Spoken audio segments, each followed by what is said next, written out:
You're now listening to The Bryan Callen Show. Considered the hottest podcast in the universe. Now get ready for the heat. Here's Bryan Callen. All right, here we are, The Bryan Callen Show with my colleague Hunter Motz. Sarah Tiana is joining us, and not only is she adorable, she's also, I think you're one of the funniest female comics, period. Thank you. And I mean that. Thank you. You know, I love you.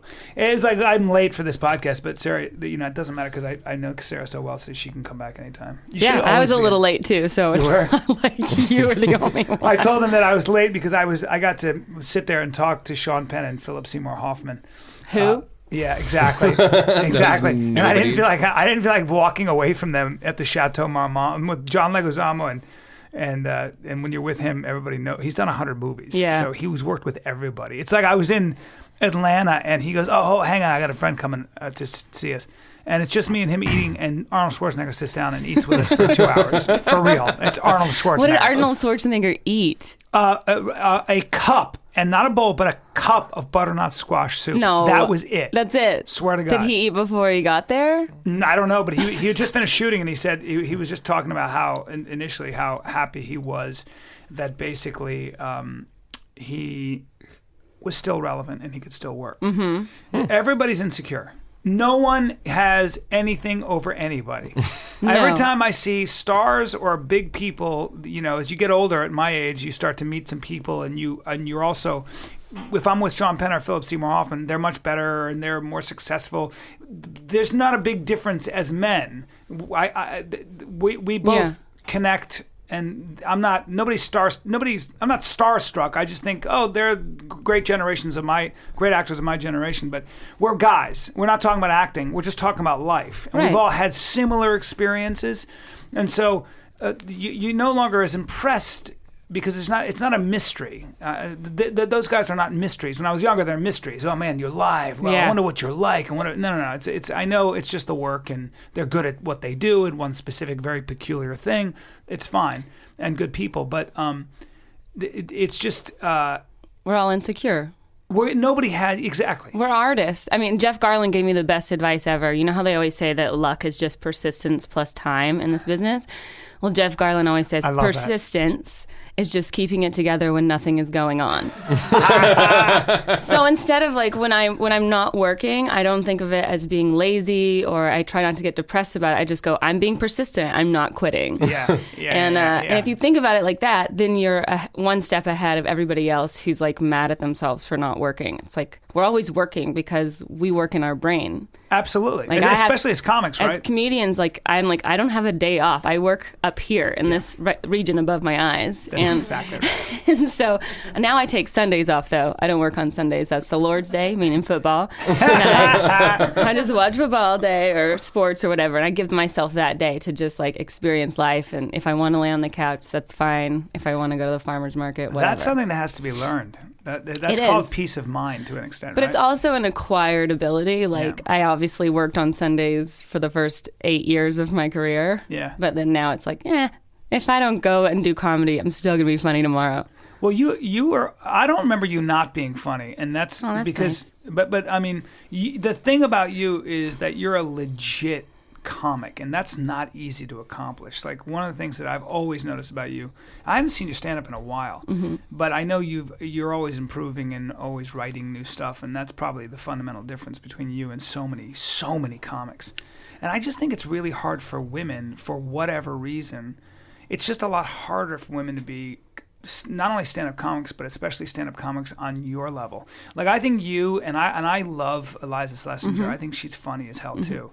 You know, there are very few women that I just really can sit there and watch. It's not because women aren't as funny. It's just, I think culturally and maybe even the gender doesn't necessarily connect with humor. Women don't connect with humor. Well, I think it's hard for people to laugh at a woman. I mean, as we grow up, we're taught to like be respectful and like you're supposed to be nice, and like, so it's very difficult for men to laugh at a woman. Like, that feels awkward and weird.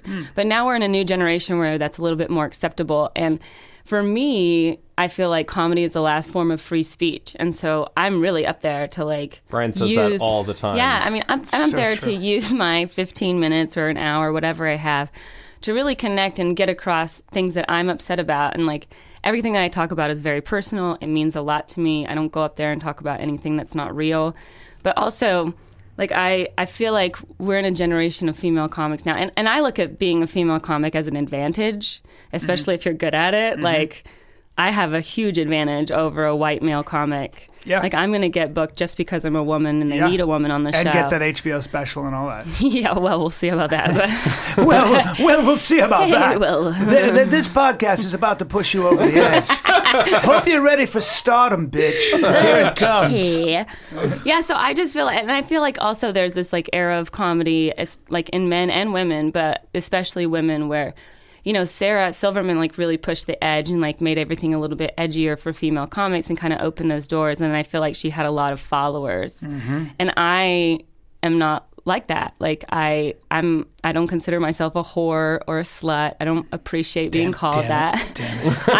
I'm well, this podcast but is you're over, you're right. I'm a whore in the kitchen and I'm a lady in the bedroom. You know what I mean? Like I feel like it's important to realize that, like, no, you have to treat me like a lady because I treat you like a fucking man with respect. Like I love men, and I feel like we've lost that like connection in society where like I feel like when I'm on stage and I'm telling men about what they're doing wrong, like they don't get offended because I'm just trying to help you get laid more. I'm not here to say like, you suck. I never want to sleep with you. I'm like, no. I want to sleep with you, but I need you to take off the Skechers. You know, that's refreshing. You come from the South, right? Yeah, I'm from Georgia. Yeah. So you were raised with those archetypal and traditional sort of norms. I was raised around it. Like my parents are not from Georgia, so I was raised and in my house to like my parents never, still to this day, they never go, you should get married, we want grandkids. Like I never hear that. I've never heard that growing up. And we had a daycare center in my high school growing up because, you know, in the South, that was like tradition. Like people got married. I had a lot of friends that got married in high school. Wow. Like before college. Wow. Yeah. And really? And my parents made me get a job when I was 15. And so I was just so busy that I would never even think about like getting pregnant or having sex or anything like that. And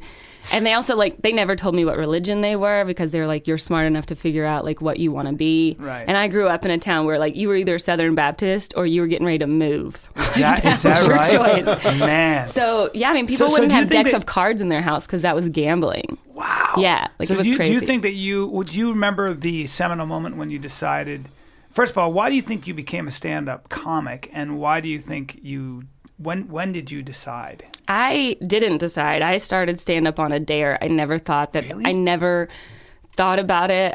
When you're, especially in the South, like I realized I was really funny all the time, but people would always say, Sarah, that's not funny. You're not funny, because I was really sarcastic. Right. And sarcasm doesn't always resonate. In the South, you get punched in the face. Yeah. Sometimes they don't get irony, right? They don't. Like sometimes it's like, black people are the worst, and they're like, I'm like that. No. That's not a joke. And that's not, so. Yeah. And then, or like I would say things like, on stage, I used to say something like, guns don't kill people, black people kill people. And then like to me, that's a joke because it's ridiculous and it's ironic. And, but it's not a, stereotypes. You're also playing on prejudice stereotypes. Stereotypes are not facts. I mean, they're based on facts, but they're not facts. Right. And I just realized that a lot of people were taking that in a way that I didn't really appreciate. So then I changed my comedy up a lot, like 3 years ago. And it also because I started going to therapy and really figuring out who I was, and like, because I went through a lot of bad relationships, and I was like, why am I dating all these assholes? And then I realized, oh, no, I'm the asshole. Like, I'm picking them. Why do you think? I'm picking them. Why do you think you were picking them? I was picking them because it's much easier to be the victim. It's a lot easier to say, like, oh, he treated me bad. But it's like, really, like, you're staying with someone because you want them to break up with you, and then you can call them when you didn't really want to be with them in the first place. But it's a lot easier to be like, he didn't love me enough. Where it's like, so it's almost playing a character then. Yeah, you're just sacrificing what you really want so that you can feel like you didn't do anything wrong. Well, whereas that's interesting. You did do something wrong. Like you stayed in a relationship and you where someone chose the wrong guy. You chose the wrong guy just so that you could always feel like saying like, oh, he's not doing this and he's not doing that. Whereas I realized I needed to start saying like, no, I want this. I need this. You're not giving me this. I'm leaving. So let me ask you this, because one of the narratives that we hear a lot today is about how, women have their shit so together and what's up with men, they're not carrying their weight, all of that sort of stuff. But it seems like some of what you're saying is that, women are to blame in part for the reason why there's not enough good guys out there. I think that women don't expect enough. I think what's happened is what happens is when you're a single woman in this country, especially in your 30s, it feels like you're on probation in prison. And the only way to get out is to be on your best behavior.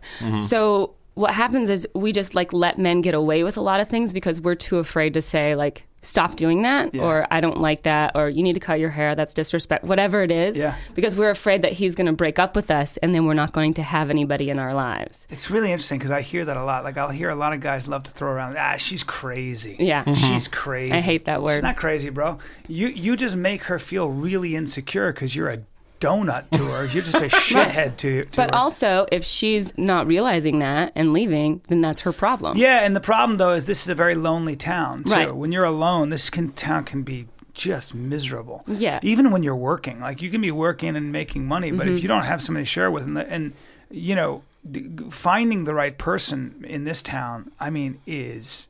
Well, you got to go out of this town. You got to leave the town. My problem is I had really great parents. My parents have been married 40 years. They're fantastic. My mom was a seamstress on the side, and she used to make all my clothes for the plays that I was in, and she would make all the costumes for everybody. So you were a child actor? In plays and school and stuff, yeah. And then in church, because I decided to go to church in 8th grade, and my parents were like, okay, we'll drive you. And they would drive me and drop me off, and then... Do you still go to church? No, I'll go to Catholic churches sometimes, just especially when I'm traveling. I love going to mosques or temples or churches just to feel small and to realize just to feel small. That's interesting. Yeah, just so you go it's humbling, okay, isn't it? It is really humbling, and you think about all the money that goes into those churches. Yeah. And I really can't give money. Well, a mosque would never ask for money, but a Catholic church always will. And so I'll buy a candle and I'll just sit there. And I think what I do when I go to church is I listen. I think people clog up the airwaves with prayer, asking for things that they want. When it's no, the universe knows what you want. But you need to listen and figure out what to do with that. Well, the Catholic masses in the mid really for most of the history of the Christian church, and especially in the Middle Ages, the priest would usually be reading the Bible in Latin and usually in a murmur, and people would come and they didn't understand what he was saying. They didn't even speak Latin. They certainly couldn't read, but the church itself was a place where people could come, be quiet, what you said, listen, find inspiration, and have something called a humble communion with your own soul, right? Whatever that means. So where people like our good friend who did the podcast, Lawrence Krauss, who's a theoretical physicist and a radical atheist, I think miss the mark is that they find religion to be small and petty and all that. I think that they are assuming that all people believe that religion is something that we believe firmly with a capital T, truth, and we believe, and it's a literal interpretation. No. A lot of times religion can be exactly what you're talking about, which is I just want to go in there, feel small, be part of something that's been around for 5,000, 1,700, 2,000, 2,500 years old. And there is something very, maybe liberating or relaxing or inspiring or wondrous or pick your word. That's the value of religion, and that's the value of giving. Look, a religious act in some ways for many people is giving when they know not only are they going to get nothing back, they might lose something. Why do we do that as human beings? What is that altruistic spirit about? Don't know. I suppose you could explain it biologically and maybe, but I'm not interested. It feels good. It feels good to give things. But what you were talking about, I realized a few years ago as well that I was not enjoying working out. I didn't like any, and I realized that I'm clogging my head with music and distraction, and so when I would work out, I stopped listening to music, and I just go and get in my head and think things through, and I can really like be creative. I can figure out jokes, or if I'm mad at a guy, I can really figure out I can dissect the problem. And so I realized that like I feel like we live in a society where there's so much going on that we can't focus because we have so many distractions. So we have to take those moments. But specifically, you're talking about getting to know yourself. Yeah. That's distractions and focusing on who you are and what you're doing here is probably, I always think of it that way. I think music is great, but I find myself, I think it always feels like it's procrastination because I have too much to write and come up with. I gotta come up with new. I need it sometimes, you need to just like sing loud in your car if you're like Do you fantasize about being the singer? No. I do. That makes sense. Yeah. Because comics want to be rock stars and rock stars want to be comics. Totally. It's so funny. Do you know Adam Duritz from Counting Crows? I love Adam Duritz. Yeah, so he's a good friend of mine, and like his August and Everything After got me through a couple breakups. One of the great albums, by the way. Yeah. I mean one of the great albums, period. Yeah. Yeah. So, but he thinks he's really funny, and and I think he is funny, but I think what it comes down to is like, as musicians, they're playing this music and the crowd is like humming along with them. And then once the song ends, there's this moment in between songs where you have to keep the crowd captivated. Yeah. And that's when they want to be a comic. Yeah. Whereas like when we're doing a bit, between bits, like we want to drown out the silence with music. You know what I mean? That's true. So it's like, I think that we have so much in common with rock stars and musicians and, because of that aspect. I actually had Harry Connick Jr. and Fiona Apple tell me, both of whom I've slept with. At the same time. Nice. Yeah. Was her dog watching? Yes. Yeah. And her late dog. How did you know her dog? Her little Brady or Brandy? Her dog that passed away. Yeah. Well, that's why she canceled her last tour. No. She would. I love Fiona, but Fiona, please get another dog. Anyway, I love her. I got to get her on the podcast. But anyway. She wrote like this amazing letter to her fans of like why she was not going to be there and why she needed to like be with her dog because the dog was about to die. Yeah. So she wanted to be with the dog, like because the dog had taken her through so many dark times. It was a really beautiful letter. Bryan, did she cancel her tour after she broke up with you? Yes.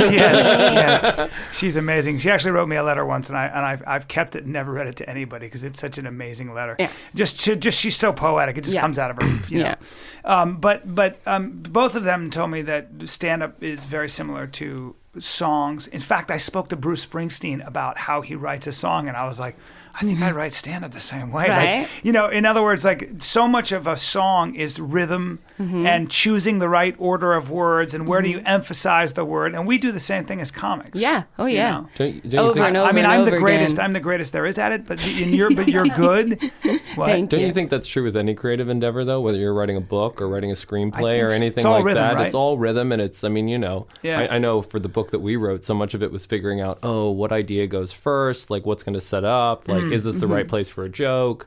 Like, is that going to like diminish the power of the sincere moment we're trying to have? I think the difference with comedy is that we have the ability of trial and error, which is where we can go up there and try it, and if it doesn't work, then we'll try it a different way. It doesn't work right away. Just fucking crickets. But Bruce Springsteen isn't doing trial and error in front of 100,000 people. Like we have to do trial and error, and like for me, I come up with an idea and I'll kind of like write like a jot list and then I'll write it and talk about it on stage because I have to connect with the crowd in order to make the bit work. That's right. And every crowd is different, so everybody connects with different parts of it until you finally figure out all the puzzle pieces that like work together, and then you're like, okay, that's like a 7-minute bit, and that will take me like 6 months to write. But I mean, I don't write just one bit. That's such a refreshing thing to be able to do, though. Like, I always feel so special that I am part of this tiny fraternity, right, with people like you and my other friends who I think are really funny. Like people say, who are your favorite comics? I'm always like, my friends. Yeah. The guys I watch every day and the girls I watch every day.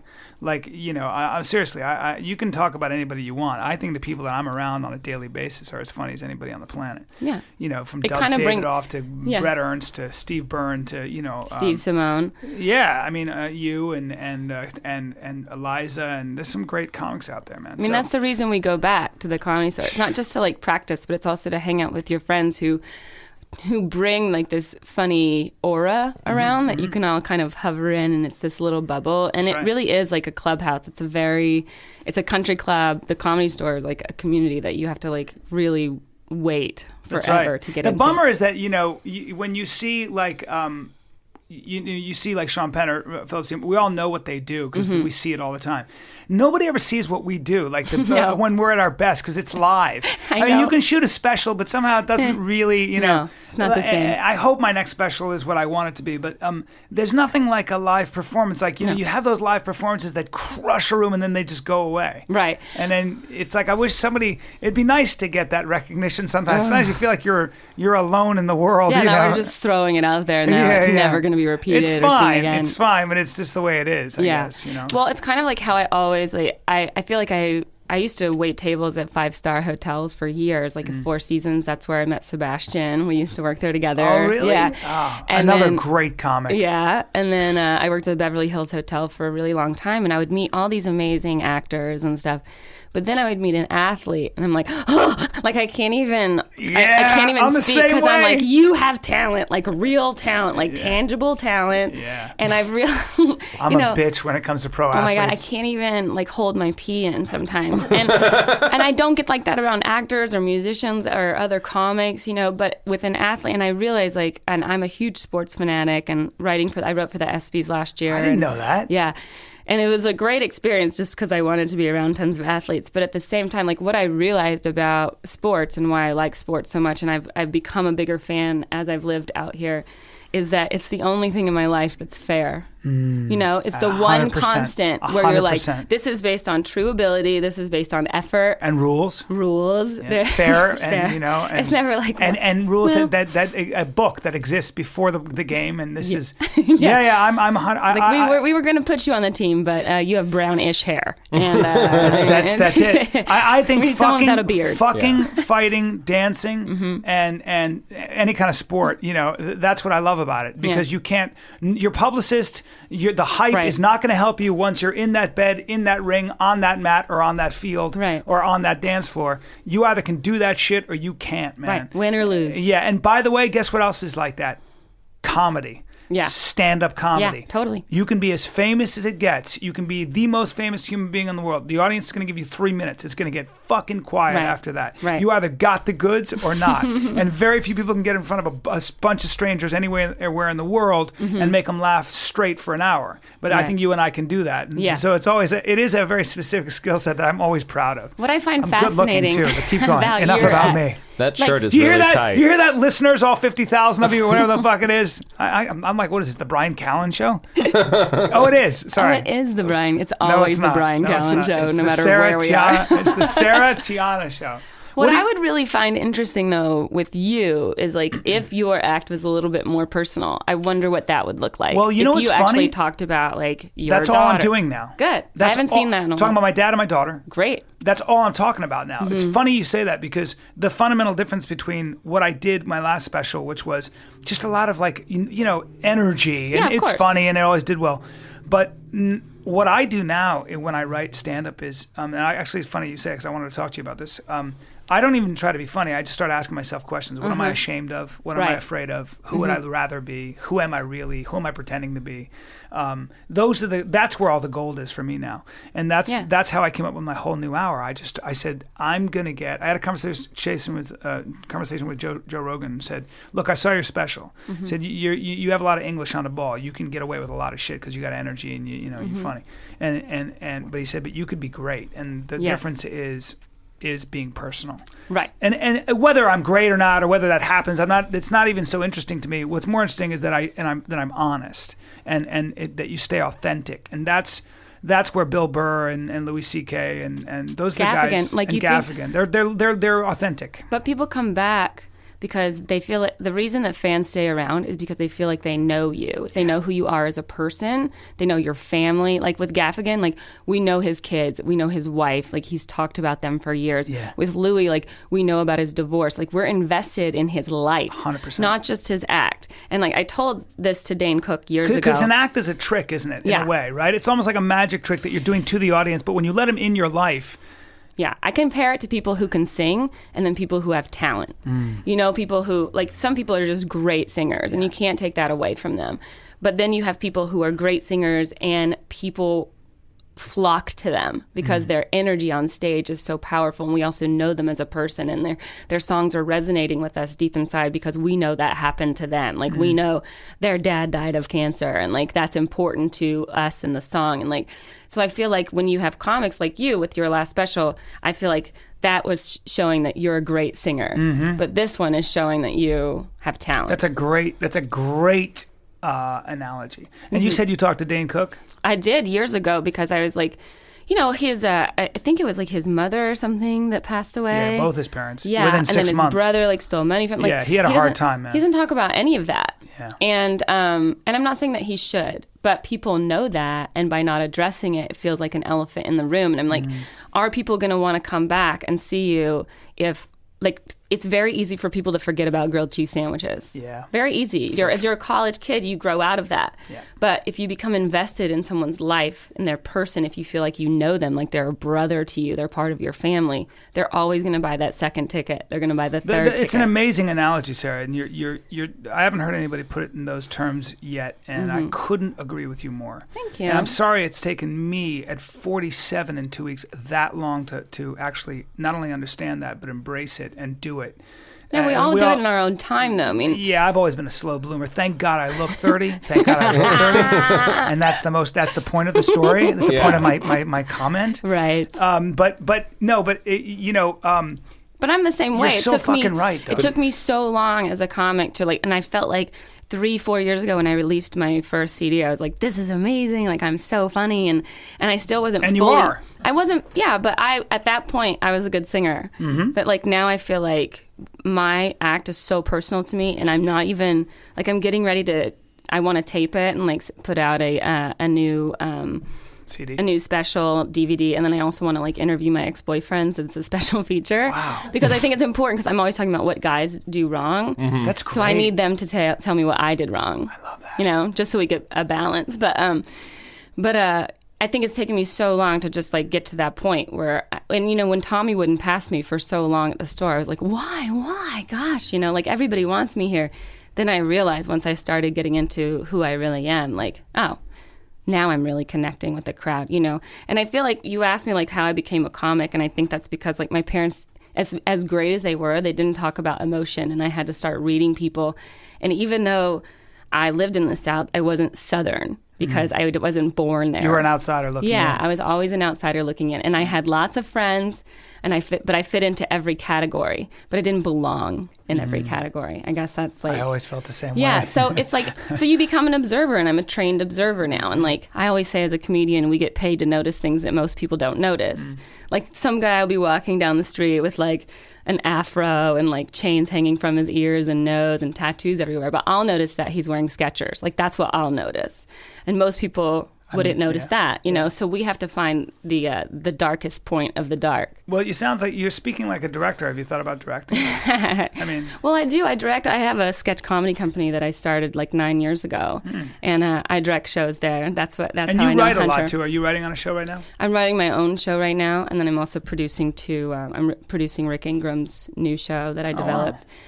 Called the Rick Ingram Experience, which is he is an experience. Yeah, it's the cannibalization of late night. So like, basically, he goes out, talks to people, and then he goes, "You seem interesting. Would you like to be a guest on my show?" And then he interviews them in front of the audience because I feel like people are interesting. Yeah. And then I have a cooking show called This Tastes Funny, which is which is with comics. But then I'm writing my own. I have I'm working with CBS on my own pilot called The Single Wife, which is about how I'm a wife in a world with no husbands. That's kind of what my whole act is about anymore. Just like how men can't really do things anymore. They can't build things. They can't. Yeah. And that's what's sexy to me. Like, I want a man to build me something, and I want to make him dinner. Right. And I want to, like, surprise him with cookies, and I want to, like, you know, like, But you see, when you talk that way, that's exactly what I talk about. You know, I there's this idea that, you know, testosterone and the original caveman, or just the, you know, men, for example, me, I don't feel appropriate. I feel like a caveman a lot of times. Right. I have aggression. I still like to, I was just in Boston in a boxing ring and then rolling around on a mat trying to choke somebody's life out.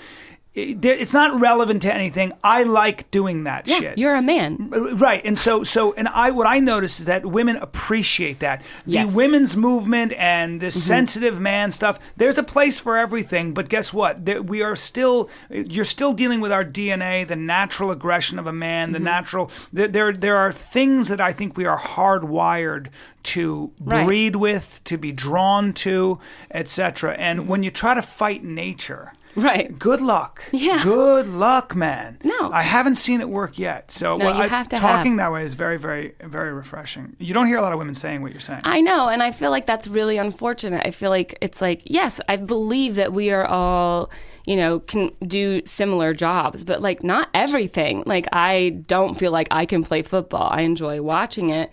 But at the same time, it's like, no, I want the guy to like fix things. My parents always had this rule. Like my mom did everything on the inside of the house and my dad did everything on the outside. That's awesome. And that's how I feel like I want my life. Like, and I appreciate that a man like should have calluses on both hands, not just one from jerking off all the time. I feel like that's you what have calluses on your brain. Hunter does CrossFit though. You're a big Dutch, handsome Dutchman. But it doesn't just have to be like building stuff. It has to do with I hire people and I spend a lot of money on. He does. I have a staff. I know. And he does direct them. Like he direct stands the shit outside. Direct the shit out of them. Pepe. I remember once, like, when I was living with Aaron Cater, like my ex-boyfriend, and like something went wrong with the cable, and I was like trying to fix it, and like I couldn't figure out like the wiring, and I was like, can you just fix that? I don't know what's wrong with the TV. And he's like, Sarah, it's so easy. You just do this. Like, what do you mean you can't do it? I'm like, you have to be good at something.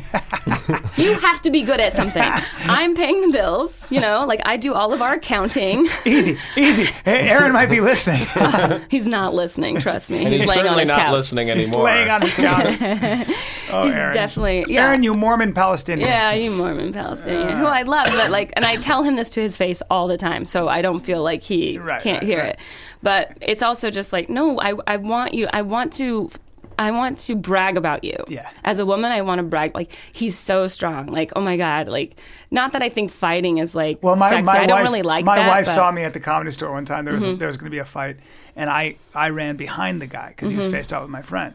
And my wife was, what were you doing? And I go, what was I doing? I was going to fucking knock him out if he came at my friend. And she goes, that's really sexy. I'm having sex with you tonight. I was like, hey, that's the way I think, man. It's not even just that, though. It doesn't have to be fighting. It can just be like remembering to do, like thinking in advance. Right. And I feel like that's like... Did you ever hear the story about the Comedy Store where there was this huge guy who had been passing counterfeit bills, and I walk in, there's this giant guy, and he's skipping into the main room. He's skipping into the main room, and this giant dude next to me turns around and goes, what's up, bro? He was this big Nebraska corn-fed football player. I was like, God damn, that guy's a big guy. He goes, what's up, bro? And the skipping guy goes, what, man? And he just, the Nebraska boy grabs him around the middle of his body and throws him on the ground. You're passing counterfeit bills, and gets on him and starts trying to get his arms behind him. But the guy was huge. So I jump on the guy. I go, put your hands behind your fucking back. And I wanted to use a little of my jujitsu. But and your old acting line? His wrists were so thick, and I was on a raft. So the huge guy, he felt like a raft. He was that wide. Okay, I was like, there's not a raft at the Comedy The criminal felt like he was that wide. He was like a raft. So I'm on top of this guy with these huge wrists, trying to hold his wrists, and the CornFed guy gets off me, thinking I'm a cop. So as I'm holding him, the CornFed guy, now everybody from the Comedy Store comes in and sees Bryan holding a giant guy down with his arms behind his back, and the dude goes, bro, you on Comedy Central? And I go, oh, sometimes. And the dude I'm holding turns around like that, and he goes, you on Mad TV? I go, I used to be. And the other dude goes, the fuck out of here. Like that, I'm holding him down. He's turning around and looking at me as I'm holding his wrist. And I really, the guy now realizes I'm not a cop, and I'm not strong enough to hold this giant dude, but I'm sitting on him. Right. And everybody comes in and sees Bryan holding the guy. Right. When the cops come, the corn-fed guy doesn't want to get sued, so he tells them, the cops, that I grabbed him, threw him to the ground, and held him down. So now I come back from the Comedy Store the next day, and the story is Bryan tackled this huge guy, jujitsu'd him, held him down. The guy recognized him, and the cops came. So, and I've never told anybody but you that that's a lie.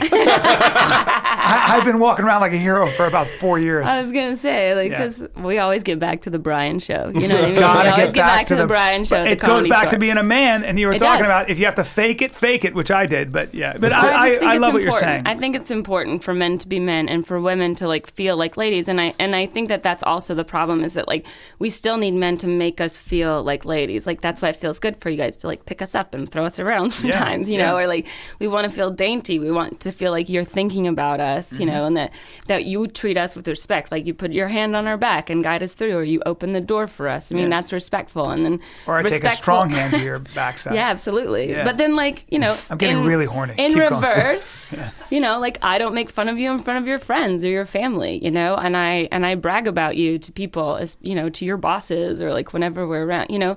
And but I wouldn't be with a guy that I couldn't do that to. It wouldn't be fake, you know what I mean? I always talk about how men want to be admired. It's very important. Men want to feel important, and we want to be admired. And that is, you couldn't have hit it on the nail more. That's exactly what it is. It's like sex.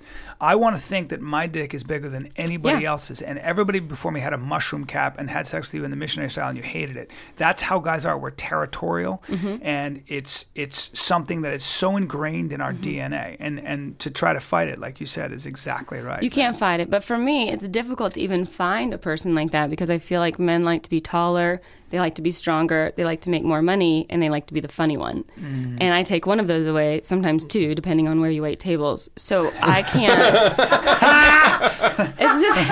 it's just very difficult to find somebody that, you know, is confident enough to be with someone like me. Like, I have lots of stories. I've been around the world. I like going on vacations by myself. I have a dog. You know, like, there's a lot of intimidating factors. You go into a room and it's hard to compete with you because you're just as witty or wittier and but funny. I don't look at a man like that. I don't look at myself as like better than anybody. I just look at myself as like, oh, this is my job to captivate this particular place. And I'm naturally interested in people. I feel like I meet men a lot who are super successful, but then they never ask me any questions about myself. Oh, God. And that's such a turnoff because I'm like, okay, you know, like you're not interested. You're just interested in you. It's how we're raised. Yeah. It's just how we're raised. I've had to learn, man. You have to be interested, not interesting. Yes. And I feel like that's on both sides. Like, I want to know so much about you. I want to know. I ask lots of questions. That's why I got kicked out of church twice growing up. You know, like I'm inquisitive. I'm an inquisitive person, and that's what comedians are. But like when you don't want to know about me, that's a huge red flag. Well, I look back on my relationships as a young man, and this girl did a short film where the guy was playing me, and I was so appalled at how I treated her without realizing it because I never asked her anything. It was all the Bryan Callen show. And I can't even imagine. I know, and you know that's not attractive. No, it's very, very important. But those are also phases that we go through, and I think to become a man, you have to be able to reflect and go, "I did that. I'm not going to do that anymore." And you know, I think you know the story about me getting like catfished by the military guy that I did on Ari's podcast. No. I don't know. I met a guy in Djibouti, Africa, when I was on a military tour. He said he was special forces, and like he'd been in the military. He lost his family when he was 17, so the military was his whole new family. And we developed this whole relationship on Skype. You know, after we met, and he was going to move here. We're going to get married. Like we sent love letters every day. It was like amazing. And then he just started pulling away. And then I started like Googling him and looking for him, and I found out, you know, that I found his mom on Facebook, that he wasn't from Brooklyn, he was from Pennsylvania, or he was from Connecticut. Oh, he's a sociopath. Yeah, and that he had a wife and kids and all that stuff. And so I did a podcast about it with Ari, and it really blew up because it was the day I found out. It just happened to be, and then after the podcast aired, all of these women from around the world started contacting me, like, I'm engaged to him too. We've been together for 2-3 years. Like, I think we're up to like 9 fiancés and 7 children from different women. Oh, he's a real sociopath. He's a real crazy person. Yeah. So, you know, that he never asked me any questions about myself. So now when that happens, it's like, it's practice. Like Whitney and I talk about this all the time. Like once something happens to you, you have to go, okay, this is my lesson. Now I have to practice the next time I meet somebody like that. Oh, you're not asking me any questions? Okay, I know what that means. Red flag.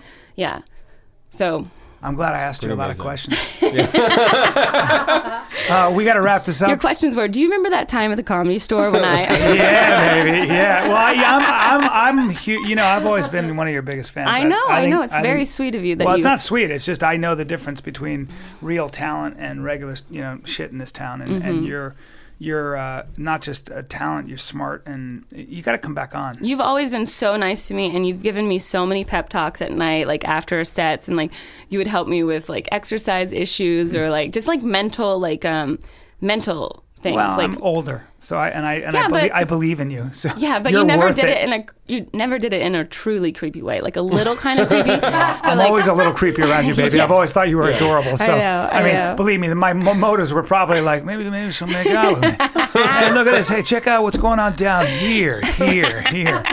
I know. No, but you were always dating. I think Aaron and you got to be careful. You got friends that date other comics. You got to. Yeah, I don't date. No, but you were always. I just fucked them. Whatever. Whatever I said was worth it. You're Yeah. one of those people that I'd say I love watching you get successful. And so. I the same with you. I enjoy I enjoy going to the movies, and I'm like, oh my God, Bryan Callen's in this. Speaking of which, don't go to Ride Along unless you want to see the shit out of me. I can't wait. I'm very excited. Sarah, Tiana, where are you going to be stand-up wise? Anywhere? This weekend or? This is going to air every day for the next 2 years. Well, this weekend I'm in DC, and then at the DC Improv. At the Addison or Arlington. I've done that. House. Yeah, the Arlington Draft House. Yeah, I've done I'm that excited about that. You're gonna have a good time. Okay, good. Sarah Tiana at the Arlington Draft House this weekend. Go see her. Thank you. And Hunter, thanks so much for just being here, for being tall, being Dutch, and being handsome. Mm-hmm. There you go. He's got a big brain and a piece on him, and a tailpiece. Where do you see his ass? I mean, a real tailpiece. All right, we're gonna go bang, the three of us. We'll see you later. I hope I'm as. Oh wait, where am I gonna be? I'm gonna be in. I'll be in Austin. I'll be in Seattle this weekend. I'll be in Austin next weekend, January 23rd, 24th, 25th, and the 26th is my birthday. Oh. That was awesome. Thank you. You've been listening to The Bryan Callen Show. Be sure to visit bryancallen.com for information about this episode as well as past and future episodes. You can follow Bryan on Twitter at Bryan Callen and like him on Facebook. Go to facebook.com/Bryan Callen Comedy. Thanks again for listening. We'll see you next time.